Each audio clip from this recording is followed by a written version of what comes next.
শোভা ও মাসু দুজনে মিলে 2,50,000 টাকার একটি গাড়ি কিনে 2,62,000 টাকায় বিক্রি করলেন। গাড়িটি কেনার সময় শোভা মাসুদের 1/2 টাকা দিয়ে থাকলে কে কত টাকার লভ্যাংশ পাবেন হিসাব করে দেখি। তাহলে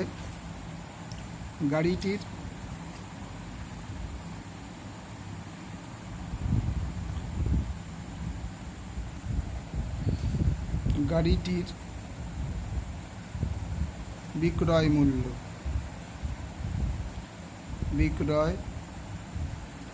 মূল্য ইকুয়াল টু 2,62,500 টাকা।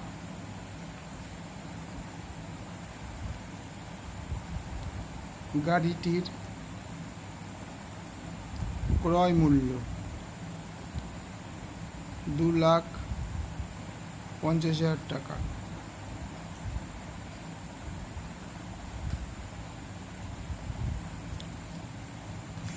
মোট লাভ 0,0521,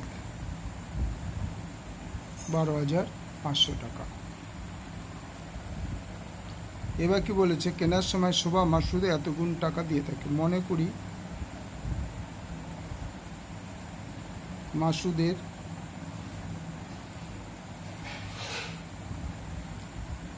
টাকার পরিমাণ x, সুতরাং শোভার টাকার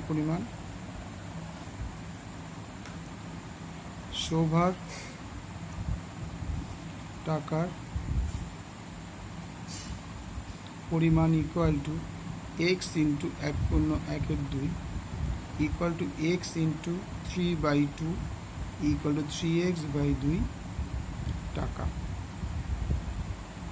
ঠিক আছে, এবার এই দুটো টাকা এর লভ্যাংশ ভাগ করা হবে। তাহলে সুতরাং x plus 3x/2 equal to 12,500, বা 2x plus 3x/2 equal to 12,500 টাকা, বা 5x/2 ইকুয়াল টু 12,500 টাকা। সুতরাং x is equal to 12,500 into 2/5, 5 দুগুণে 10, 5 5 25, 0 ইকুয়াল টু 2 0 0 0, 5 0 0 2 4 5, 5,000 টাকা। সুতরাং মাসুদের টাকার পরিমাণ, মাসুদের লভ্যাংশের পরিমাণ, লাভের পরিমাণ ইকুয়াল টু 5,000 টাকা।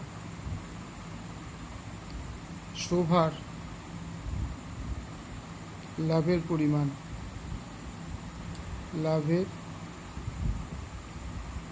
ইকুয়াল টু 12,500 ইন্টু 3/2, 6 দুগুণে 12, 2 দুগুণে 4, 5 দুগুণে 10, 0 টাকা। 0 0 3 5 15, 5 হাতে আমার 1 3 2 6 রেখে 7, 3 6 18।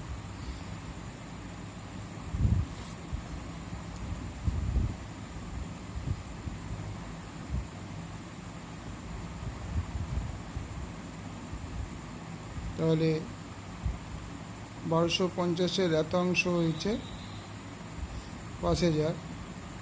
তাহলে এটা 6 দুগুণে 12, 2 দুগুণে 4, 6 দুগুণে 12, 2 দুগুণে 4,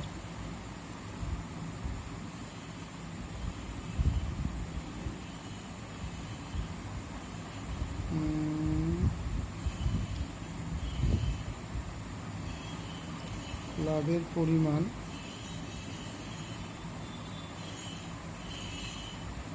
12,500 মাইনাস 5,000 ইকুয়াল টু 7,500 টাকা। সুতরাং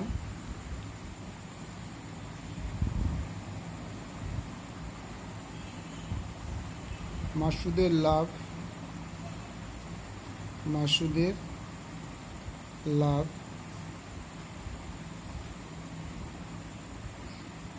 5,000 টাকা এবং শোভার লাভ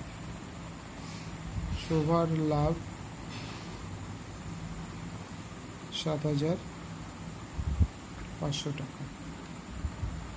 অঙ্কটা প্রথম থেকে দেখে নাও।